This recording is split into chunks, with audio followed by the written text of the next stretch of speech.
पुण्यात गणेश मंडळाच्या बैठकीत गोंधळ, ढोल ताशा पथकांवर बंदीची मागणी। आगामी गणेशोत्सवाच्या पार्श्वभूमीवर पुणे पोलिसांकडून आयोजित गणेश मंडळांच्या बैठकीत जोरदार गोंधळ उडाला।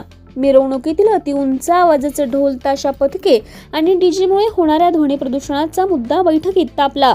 काही ज्येष्ठ कार्यकर्त्यांनी आणि नागरिकांनी ढोल ताशा पथकांवर मर्यादा अथवा बंदी घालण्याची मागणी केली, ज्याला मंडळाच्या प्रतिनिधींनी तीव्र विरोध दर्शवला। या वादंगामुळे बैठकीत काही काळ तणावाचे वातावरण निर्माण झाले।